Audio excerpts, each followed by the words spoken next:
The tension in the courtroom was thick enough to cut with a knife. The air felt heavy, as if everyone in the room knew something was about to go terribly wrong. Judge Marcus Reed, a well-respected black judge known for his fairness and wisdom, sat tall behind the bench, his calm eyes scanning the courtroom. He had seen his fair share of cases, some heartbreaking, some infuriating, but nothing could have prepared him for what was about to unfold. On the other side of the room stood Officer Greg Hansen, a veteran cop with a reputation that was anything but clean. People whispered about his actions, his behavior towards certain individuals, but no one ever dared to challenge him. Today, however, he was being called to answer for his conduct. Accused of using excessive force, his case had caught the attention of the media, the public, and, most importantly, Judge Reed. As the trial proceeded, the courtroom watched in stunned silence. Hansen's body language was defiant, arms crossed, jaw clenched, eyes filled with resentment. He didn't like being questioned, especially not by this judge. The tension between them was electric, dangerous even. When Judge Reed calmly asked him a pointed question about his actions, Hansen's face turned red with anger. His grip on the wooden barrier in front of him tightened. And then, in a shocking moment that no one saw coming, he did the unthinkable. The slap echoed through the courtroom like a gunshot. Gasps filled the air. The entire room froze in disbelief. Hansen had just slapped a sitting judge, the very man who held his fate in his hands. It was a moment that would be talked about for years to come, a moment that would change everything. But what happened next, just 4 minutes later, was something no one could have predicted. While chaos erupted in the courtroom, somewhere across town, a completely different story was unfolding, one that, in its own way, would prove how the smallest acts of kindness can lead to life-changing moments. Jamal Carter, a 17-year-old high school senior, had no idea his day was about to take an unexpected turn. He had grown up in a world where respect was something you gave, even if you didn't always receive it back. His mother had taught him that kindness costs nothing but could mean everything. So, when he saw the pregnant woman step onto the crowded bus, struggling to keep her balance, he didn't hesitate. Without thinking twice, he stood up and offered her his seat. The woman, a tired-looking stranger with soft eyes, smiled at him with genuine gratitude. "Thank you, young man," she said, lowering herself carefully into the seat he had given up. Jamal simply nodded, not expecting anything in return. To him, it was just the right thing to do. But as the bus rumbled forward, the woman reached into her purse, pulled out a small folded note, and pressed it into his hand. "Read this later," she whispered, giving him a knowing look before turning away. Jamal didn't think much of it at first. A thank you note, maybe? A simple message of appreciation? But when he finally unfolded the paper, his eyes widened. His heart pounded. He read the words again, just to make sure he wasn't imagining things. What was written on that note would change his life forever. And just like in that courtroom, where karma was unfolding in the most unexpected way, Jamal was about to discover how one small action could set off a chain of events more powerful than he could have ever imagined. What happened next? How did karma come full circle in the courtroom? And what was written in that life-changing note? Stay tuned, because the truth is about to shock you. Jamal's hands trembled slightly as he stared at the note. The ink was neat, carefully written, as if the person behind it had taken their time to make sure every word mattered. His eyes scanned the message again, his mind racing to make sense of it. Asterisk, meet me at the corner of 5th and Maple at 6 p.m. I have something for you that could change everything. Asterisk. His stomach flipped. Who was this woman? And what could she possibly have for him? He glanced toward her, but she was already lost in the sea of passengers, looking out the window, unaware of the storm of questions she had just set off in his mind. Jamal wasn't the kind of guy to chase mysteries. He had enough going on in his life already. Between school, his part-time job at the grocery store, and helping his mom take care of his little sister, he didn't have time for games. But something about the note felt different, like it was meant for him, like it wasn't just some random moment, but part of something bigger. Meanwhile, back in the courtroom, the chaos was far from over. The sound of the slap was still ringing in people's ears. Judge Reed, ever composed, hadn't even touched his face where Hansen's hand had struck. Instead, he locked eyes with the officer, his expression unreadable. The room was in shock. Lawyers stood frozen, Unsure of what to do, the bailiff hesitated, waiting for some kind of order. And Hansen stood there, breathing heavily, as if he had just crossed a line he hadn't even known was there. Then, Judge Reed spoke. "Officer Hansen, I suggest you sit down." His voice was calm, steady, but laced with something dangerous underneath. Hansen's chest rose and fell, his nostrils flaring. He wanted to argue, to fight back, but something in the judge's tone made him stop. Slowly, his hands curled into fists at his sides, and he lowered himself into the chair, still glaring. The room exhaled. But everyone knew this wasn't over. Not even close. Judge Reed turned to the bailiff. "Please remove Officer Hansen from my courtroom and place him in holding for contempt of court." Gasps rippled through the crowd. Hansen shot up from his seat. "You can't do that," he barked. "You think you're above me?" Judge Reed didn't flinch. "I don't think anything. I know the law, and right now you've broken it." The bailiff, looking more nervous than ever, stepped forward. For a moment, it looked like Hansen might resist, but then something shifted in his expression. A realization. A quiet, simmering rage. He raised his hands in surrender, but his eyes never left the judge. "This isn't over," he muttered as the bailiff led him away. Not by a long shot. The courtroom remained silent as the doors swung shut behind him. Back on the other side of town, Jamal was still staring at the note. Should he go? Every logical part of him said no. He didn't know this woman. He had no idea what she wanted. But there was something about the way she had handed him the note, like she knew something he didn't. He looked out the bus window. The city moved past him, fast and slow all at once. His mind drifted to his mother, who was probably at home, exhausted after her double shift. To his little sister, who always waited up for him, even though she wasn't supposed to. To the future he dreamed of, one where they didn't have to struggle so much, where opportunities weren't just something he heard about in other people's stories. What if this note had something to do with that future? Before he could overthink it, he made his decision. At exactly 6 p.m., he found himself standing at the corner of 5th and Maple. The sky was painted in deep shades of orange and purple as the sun dipped below the horizon. Cars honked in the distance, people passed by, but Jamal was only focused on one thing, waiting. And then he saw her, the woman from the bus.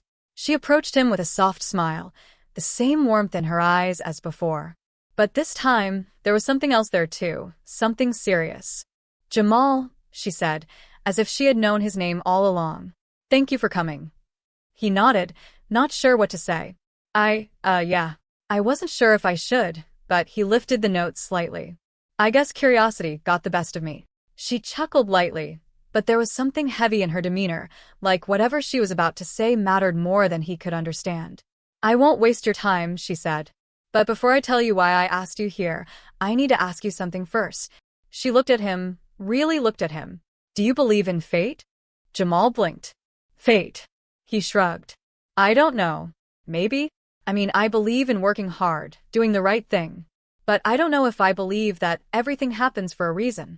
The woman studied him for a moment, then nodded. "That's fair." She reached into her purse again, just like she had on the bus. But this time, what she pulled out wasn't a note. It was an envelope. And when she placed it in his hands, Jamal felt his heartbeat pick up. "What is this?" he asked, his voice barely above a whisper. She hesitated. "It's an opportunity," she said. "One that someone like you deserves." His fingers hovered over the seal, but before he could open it, she stopped him. "Wait. Not yet," she said. "Not here." Jamal frowned. "Why not?" "Because," she said softly, "once you see what's inside, your life will never be the same." Jamal's breath caught in his throat. His mind was spinning with possibilities, with questions he didn't even know how to form. He wanted to rip the envelope open right then and there. But something in the woman's voice, in the weight of her words, made him pause. He swallowed hard. "Okay," he said finally. "Where should I open it?" She smiled, and for the first time, there was a flicker of something close to relief in her eyes. "Somewhere that matters," she said. "Somewhere that reminds you of who you are and where you want to go." And just like that, she turned and disappeared into the city crowd, leaving Jamal standing there, holding an envelope that could change everything. Back in the courtroom, Judge Reed sat in his chambers, staring at the reports piling up on his desk. The echo of the slap still lingered in his mind, but what haunted him more was the look in Hanson's eyes before he was taken away. This wasn't over. And deep down, he knew something much bigger was coming. Jamal and Judge Reed didn't know it yet, but their worlds were about to collide in ways neither of them could have ever imagined. And when they did, the truth that would come to light would shock them both. Because sometimes, fate has a way of putting the right people in the right place at the right time. But was it fate? Or something else entirely? The answer was coming. And it would change everything. Jamal walked home that evening with the envelope burning in his hands. His fingers tightened around it, but he still didn't open it. His mind raced with possibilities. A scholarship? A job opportunity? Maybe it was nothing. Maybe he had gotten his hopes up for no reason. But the woman's words wouldn't leave his head. Once you see what's inside, your life will never be the same. He pushed open the front door of his apartment, the familiar creak of the hinges greeting him. The smell of something cooking filled the air, and he spotted his little sister, Maya, sitting cross-legged on the floor, flipping through a coloring book. She looked up and grinned. "You're late." Jamal forced a smile. "Yeah, I know." Bus was slow. Their mother, Lisa, peeked out from the kitchen, exhaustion clear in her eyes but warmth still in her smile. "Hey, baby. You hungry?" Jamal hesitated. His stomach was empty, but his mind was too full. He shook his head. "I'm good, Ma." Lisa frowned, wiping her hands on a dish towel. "You okay?" Jamal nodded too quickly. "Yeah, just tired." Lisa gave him a long look, the kind only mothers can give, the kind that said she knew something was on his mind but wouldn't push him to talk. "Not yet." He mumbled something about homework and retreated to his room, locking the door behind him. He sat on the bed, staring at the envelope in his hands. The woman had told him to open it somewhere that mattered. But what did that mean? His whole life, he had never really had a place that felt safe. His mom had moved them from apartment to apartment, always chasing a better job, a better neighborhood. Stability was something he had learned to live without. Then it hit him. The basketball court. It wasn't much, just a cracked pavement lot behind the school with an old hoop barely hanging on, but it was where he felt most like himself. It was where he went to clear his head, to dream about the future. Without thinking twice, he stuffed the envelope in his jacket and slipped back outside. Meanwhile, across town, Judge Reed sat alone in his office, his fingers tapping against his desk. The courtroom had finally emptied, but his mind was still full. The slap, the look in Hanson's eyes, the unspoken threat. He had faced difficult cases before, had ruled against dangerous men, but something about this was different. His phone buzzed. He glanced at the screen, an unknown number. He debated ignoring it, but something told him to answer. "Hello." A pause. Then a voice, low and careful. "Judge Reed." His spine straightened. "Who is this?" A sigh on the other end. "Someone who thinks you should be careful." Judge Reed's grip tightened around the phone. "Careful of what?" A longer pause. Then, "You made the wrong man angry today." Click. The line went dead. Judge Reed exhaled slowly, setting the phone down. He had suspected Hanson wouldn't take the ruling lightly, but he hadn't expected this. A warning. A veiled threat. He rubbed his temples, feeling the weight of it all pressing down. Back at the court, Jamal dribbled an imaginary ball between his feet, pacing back and forth before finally sitting down on the old wooden bench. He pulled the envelope from his jacket, his heartbeat loud in his ears. Taking a deep breath, he slid his finger under the seal and tore it open. Inside was a single sheet of paper, folded neatly. As he unfolded it, his eyes widened. His breath hitched. It wasn't money. It wasn't a job offer. It was a letter. And at the top, in bold, official-looking print, were words that made his stomach drop. To the estate of Robert Langley. Jamal's eyes darted over the rest of the letter, the words blurring together as his pulse pounded. Asterisk estate? Langley? Asterisk, that name meant nothing to him. Confused, he flipped to the next page, where a handwritten note was attached. Asterisk, Jamal, if you're reading this, then fate has done what I hoped it would. I don't know if you remember me, but I remember you. I remember your mother. And I need to make something right before it's too late. Please, come to the address below. There's something I need to tell you, something that belongs to you. Asterisk. The address was written at the bottom, a place in the wealthiest part of the city, a neighborhood Jamal had only ever seen in movies. His hands tightened around the letter. Who was Robert Langley? And why did he claim to know him and his mother? His first instinct was to brush it off. Maybe it was a mistake. Maybe the woman on the bus had given it to the wrong person. But something deep in his gut told him otherwise. He had to find out the truth. Meanwhile, Judge Reed wasn't the only one feeling the weight of the day. Hansen sat in a dimly lit bar, nursing a drink, his jaw tight with anger. The courtroom incident had humiliated him, but that wasn't what bothered him the most. It was the way Reed had looked at him, like he wasn't afraid, like he had already won. Hansen wasn't a man who took losses lightly. A figure slid into the seat next to him. Hansen barely looked up. "You look like a man with a problem," the newcomer said, swirling the drink in his own hand. Hansen scoffed. "You have no idea." The man smirked. "Actually, I think I do." He leaned in slightly. "See, I've been watching that judge for a long time, and I think maybe it's time someone reminded him who really holds the power in this city." Hansen's grip on his glass tightened. He didn't know this man, but the way he spoke, the quiet confidence, the dangerous edge, made him listen. "I think we might be able to help each other," the man continued. "You want payback. I want control." He raised his glass slightly. "What do you say?" Hansen hesitated for only a second before clinking his drink against the man's.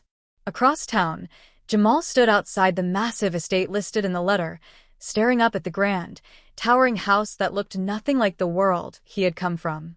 His hands curled into fists at his sides. He didn't know what waited for him on the other side of that door, but something told him that once he walked through it, there would be no turning back. Jamal took a deep breath and stepped up to the heavy wooden door. His heart pounded in his chest as he raised his hand to knock. He hesitated for a second, wondering if he was making a mistake. But before he could turn back, the door swung open. A tall man in a suit stood in the doorway. His sharp eyes flickered over Jamal, as if measuring him up. "You must be Jamal." His voice was steady, but something about it sent a shiver down Jamal's spine. Jamal nodded slowly. "Yeah, I got this letter." He held up the paper, feeling suddenly unsure of himself. The man stepped aside. "Come in." Jamal hesitated, but curiosity won over caution. He stepped inside, and the door shut behind him with a quiet click. The air inside the mansion felt different, thicker, heavier. The place was immaculate, with marble floors and grand staircases, but it didn't feel warm. It felt cold, like a museum where everything was meant to be looked at, not lived in. The man led Jamal through a long hallway until they reached a study. Inside, shelves lined the walls, filled with books that looked like they hadn't been touched in years. A large wooden desk sat in the center, and behind it, an older man sat in a leather chair, his fingers folded together as he watched Jamal closely. "You came," the older man said, his voice deep and measured. Jamal swallowed hard. "Who are you?" The man exhaled, as if he had been carrying the weight of this moment for a long time. "My name is William Langley," he said, "and I need to tell you the truth about your past." Jamal's fingers tightened around the letter. "What truth?" William leaned forward. "You and we are connected in ways you don't yet understand." Jamal frowned. "What does that mean?" The man hesitated, choosing his words carefully. "My father, Robert Langley, was not the man the world believed him to be. He had secrets. And one of those secrets is you." Jamal's breath caught in his throat. "What?" William sighed. "Robert Langley had a relationship with your mother. A relationship he kept hidden from the world." Jamal shook his head, his pulse racing. "That's not possible. My mom never mentioned him. She raised me on her own." William's expression darkened. "Because she had no choice." He reached into a drawer and pulled out a small envelope, pushing it across the desk. "This is proof." Jamal hesitated before picking it up. His hands trembled as he opened it and pulled out the contents. Inside were old photographs, his mother, younger, smiling. And next to her, a man Jamal had never seen before. But the resemblance between him and Jamal was undeniable. His heart pounded. His fingers gripped the photos tighter. "No, this doesn't make sense." William's voice softened. "I know this is a lot to take in, but you deserve to know the truth. My father may be gone, but what he left behind still affects you. There is something that belongs to you, something he wanted to hide. Jamal's mind spun. None of this felt real. Why now? Why tell me this now? William leaned back in his chair. Because someone doesn't want you to know. And I fear they'll do anything to keep it that way. Jamal's stomach twisted. He didn't know who to trust. Meanwhile, across town, Judge Reed pulled his coat tighter around himself as he stepped outside the courthouse. The air was crisp, and the streets were quieter than usual. But something felt off. A sense of unease settled in his chest. He walked toward his car, his mind still replaying the phone call from earlier. The warning. The voice on the other end. Someone wanted him to stop digging. Someone wanted him afraid. As he reached his car, he felt it, a presence. A shift in the air. Before he could turn around, a voice spoke. Low. Measured. You should have stayed out of this, Judge.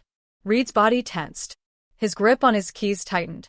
And who exactly am I bothering? A shadow moved from behind a nearby pillar. The man stepped into the dim streetlight, and Reed recognized him instantly. Hanson. The former officer smirked. You think you're untouchable, don't you? Reed remained calm, even as adrenaline surged through his veins. If you're here to threaten me, I suggest you walk away now. Hanson chuckled. Not a threat, Judge.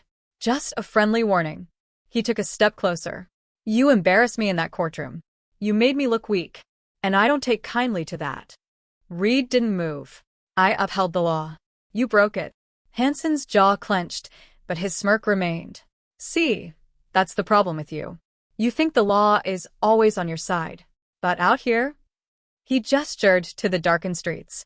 The law doesn't mean a damn thing. Reed's pulse quickened. He knew men like Hanson, men who let their anger fester, who sought revenge in ways that could never be predicted. Hanson stepped even closer, lowering his voice. You're not the only one in trouble, Judge.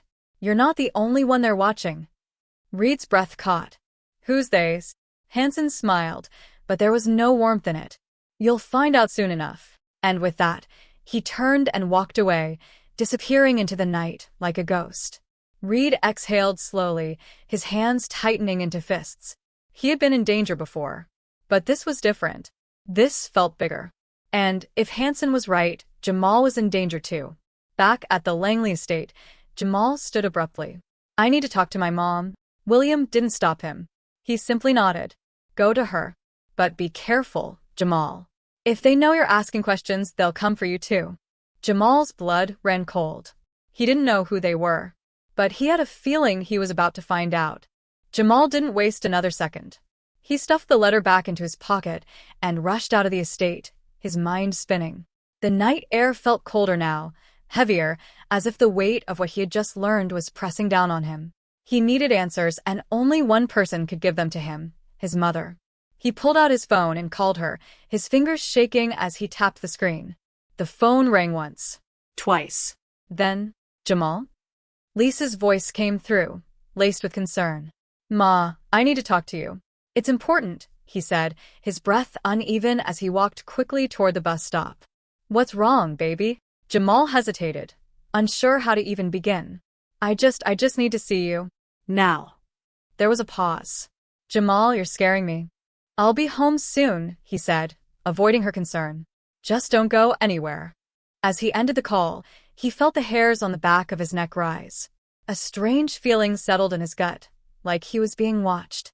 He glanced around, his eyes scanning the quiet street. A black car sat idling across the road, its engine humming low. The tinted windows made it impossible to see inside, but something about it didn't sit right with him. Jamal turned on his heel and started walking faster. His pulse pounded as he reached the bus stop, but the street remained eerily empty. He pulled his hood up, glancing at the car one last time. It hadn't moved. Yet. The bus pulled up a moment later, its doors hissing open. He climbed inside and slid into a seat near the back, his heart still racing. He tried to focus, to make sense of everything. Robert Langley had been his father? That man, someone he'd never even heard of, had been a part of his mother's past? And if William was telling the truth, someone had been keeping this from him. But why? The thought sent chills down his spine. Meanwhile, Judge Reed sat in his dimly lit office, rubbing his temples. The weight of Hanson's words still clung to him. You're not the only one in trouble. It wasn't just a threat, it was a promise. He pulled out his phone and scrolled through his contacts until he found Jamal's mother's number. Lisa Davis. He hesitated, then pressed call. The line rang and rang. Then, "This is Lisa. Leave a message." Reed frowned. Something wasn't right. He had a bad feeling growing in his gut, the same feeling he'd had earlier when Hansen confronted him. He stood abruptly, grabbing his coat. If something was happening, he needed to get to Lisa before it was too late. Jamal's bus finally pulled up to a stop, and he wasted no time sprinting toward his apartment building. He took the stairs two at a time, his breath coming in short, sharp bursts. When he reached the door, he didn't even bother knocking. He twisted the handle, pushing it open. Ma. Silence. His heart pounded as he stepped inside. The apartment was dark, except for the faint glow of the kitchen light. The TV was off. The usual sounds of Maya humming to herself or Lisa cooking were gone. Something was wrong. "Mom." His voice wavered as he stepped farther in. Then he saw it. A chair knocked over in the kitchen. Lisa's phone lying on the floor. The back door slightly open, moving just barely with a breeze. Panic surged through him. His mother was gone.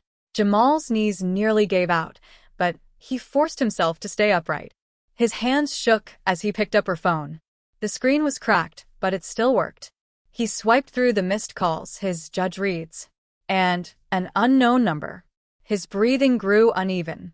Whoever had been trying to stop him from learning the truth, they had come for his mother. Before he could think, his phone rang in his pocket, making him jump.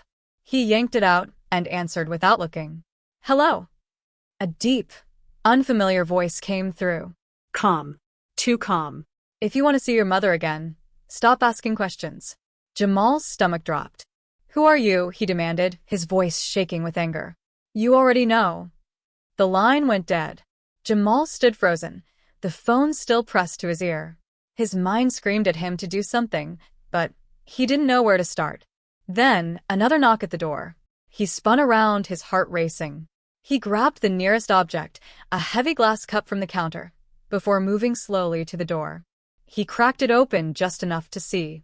Judge Reed stood on the other side, his expression grave. "Jamal," he said urgently, "we need to talk." Jamal exhaled sharply, stepping aside to let him in. "They took her." His voice cracked. "They took my mom." Reed's face darkened. "I was afraid of this." Jamal's fists clenched. "I don't care what it takes. I'm getting her back." Reed nodded. "And we're going to find out exactly who's behind this." But outside, parked just down the street, the black car sat watching. And inside, a figure made a call. "Time to end this."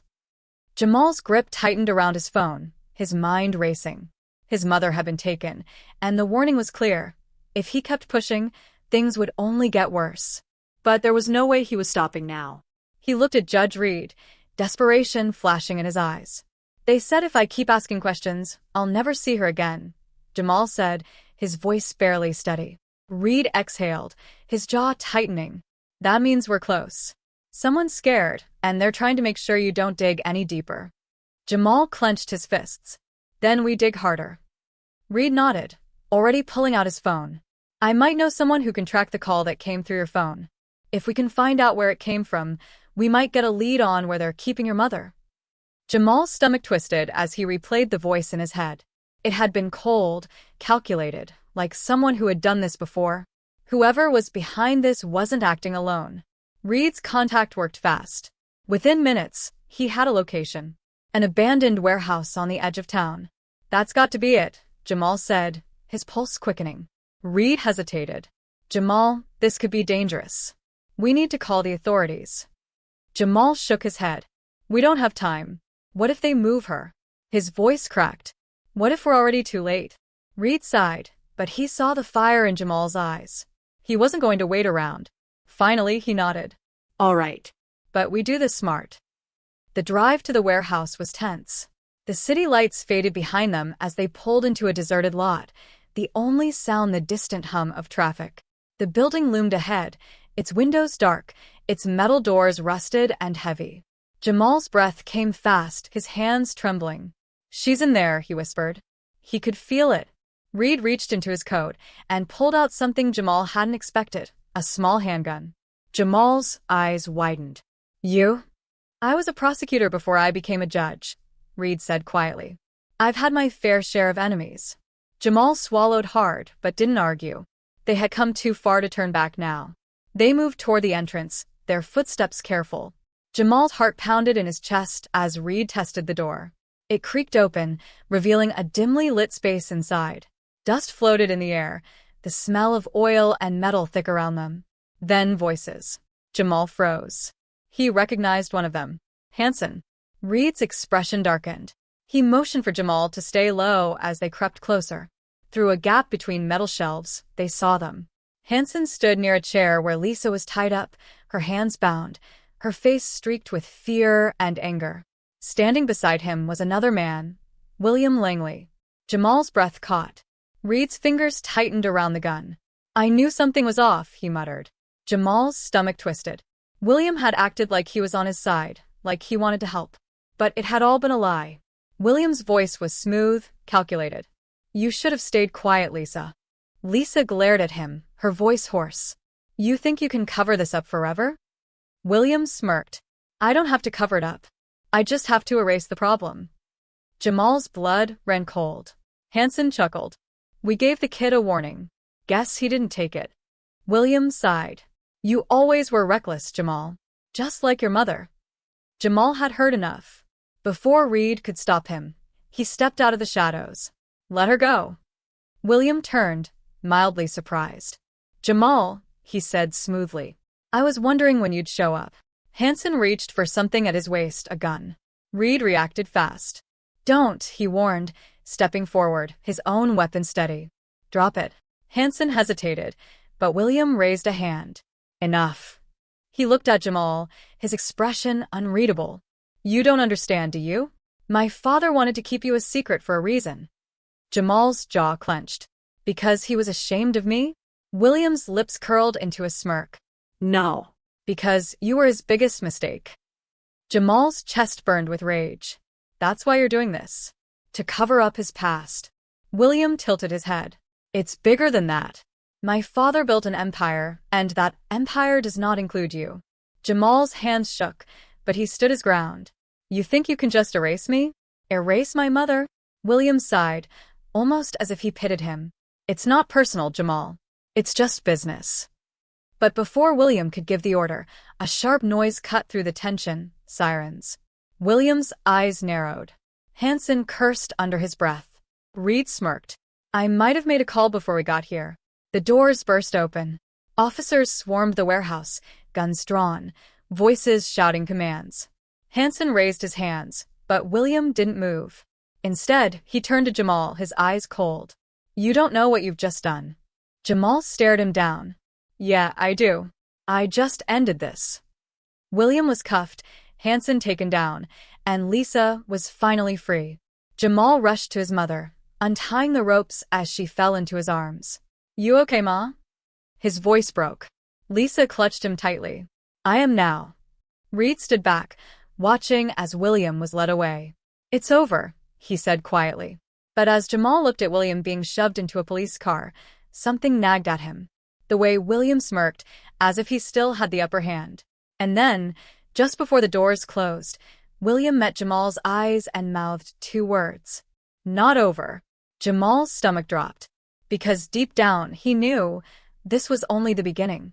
Jamal stood frozen as the police car drove away, William's last words lingering in his mind.